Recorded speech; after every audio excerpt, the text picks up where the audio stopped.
Hoje vamos acompanhar a segunda reportagem sobre a 9ª Jornada Oftalmológica de Franca, com o Dr. Milton Ruiz Alves, de São Paulo. Acompanhe.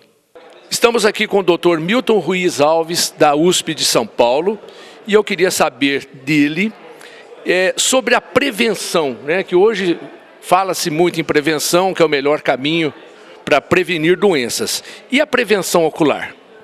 Prevenir sempre custa mais barato, e custa muito mais barato para a saúde. A prevenção começa já ao nascimento da criança.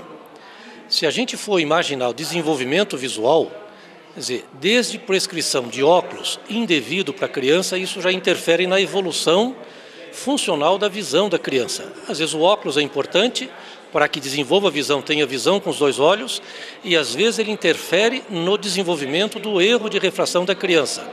Dentro de casa, a prevenção eliminaria 90% das causas que levam à perda de visão. Traumas, né? Os óculos, lentes que não quebrem, afastar das crianças os produtos químicos, por exemplo, algumas brincadeiras com flechinhas que possam ser evitadas, brincadeira com ponta de lápis em escola, quer dizer, tudo prevenção. Aí entramos no campo do uso da medicação, isso é mais complicado. O brasileiro, por excelência, tem o hábito da automedicação. Na área de oftalmologia, nós temos algumas medicações que são proibitivas, sem indicação médica. Uma delas é o corticoide. O corticoide está presente em grande parte das medicações. Então, veja, as conjuntivites virais, essas que assolam aí 200, 300, 400 mil pessoas, 400 mil brasileiros por ano, há uma tendência de a farmácia comprar medicação e usar corticoide. O corticoide aumenta a pressão do olho, desenvolve glaucoma, leva a catarata, né? E acaba sendo, eventualmente, uma causa de perda irreversível de visão. A alergia em criança é muito comum. O corticoide alivia, a família fica tranquila, a mãe fica tranquila. Mais tarde se percebe que a criança desenvolveu um glaucoma, o nervo óptico atrofia e não tem retorno. Então, prevenir significa usar medicação que tem indicação médica, tem que ter exame oftalmológico, né? E nas outras etapas da vida também, quer dizer, todos os outros procedimentos cirúrgicos, eles tiveram uma fase que eles poderiam eventualmente ter sido evitados, com um diagnóstico precoce, com medicação adequada e segmento adequado. Então é um campo bastante amplo e interessante, e eu sintetizaria essa primeira parte lembrando dois aspectos fundamentais, quer dizer, prevenção contra o trauma, são medidas simples, e a prevenção da não utilização inadequada de medicação, porque a gente pode estar tratando com automedicação uma doença mais grave não diagnosticada, ou nós podemos estar criando uma condição que vai levar à perda de visão por uso indevido prolongado de medicação, que naquele momento dá a nítida sensação de que traz benefício por conforto e no longo prazo vai tirar a visão. Dr. Milton, eu queria saber a sua opinião sobre óticas que colocam lente de contato. Então, você me dá uma oportunidade de abordar um tema que é muito interessante. Você, considerando do ponto de vista do usuário de lente de contato. Há usuário que usa lente de contato porque só tem visão com lente de contato. Aí não é uma opção cosmética, é uma necessidade, uma indicação médica. Existem algumas doenças, como por exemplo o ceratocone, há astigmatismos em que a pessoa tem uma visão deformada por irregularidades da superfície, que a única maneira de ter boa visão é usando lente. Vamos excluir esses casos que são indicação médica. Vamos imaginar indicação cosmética. A pessoa tenha boa visão com óculos, tenha boa visão com lente e pretende utilizar lente ou utilizar óculos ou utilizar ambos.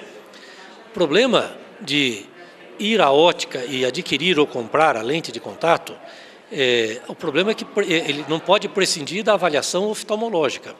Precisa saber se ele pode usar, se ele não pode usar, qual a lente mais indicada, existem materiais diferentes, e qual a maneira de fazer o controle do uso da lente. Nós, médicos, chamamos isso de adaptação.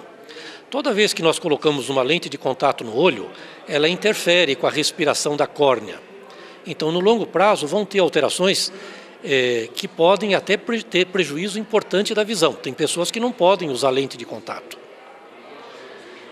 Se a lente de contato impede a entrada de oxigênio, isso pode, no futuro, trazer problemas com o endotélio. O endotélio é uma camada da córnea que é responsável pela transparência da córnea. Então, o indivíduo que poderia viver 80 anos com boa visão pode, às vezes, ter uma indicação de transplante de córnea com 50, 60 anos, porque usou lente de contato, sem contar as complicações importantes do uso de lente de contato, que são as infecções.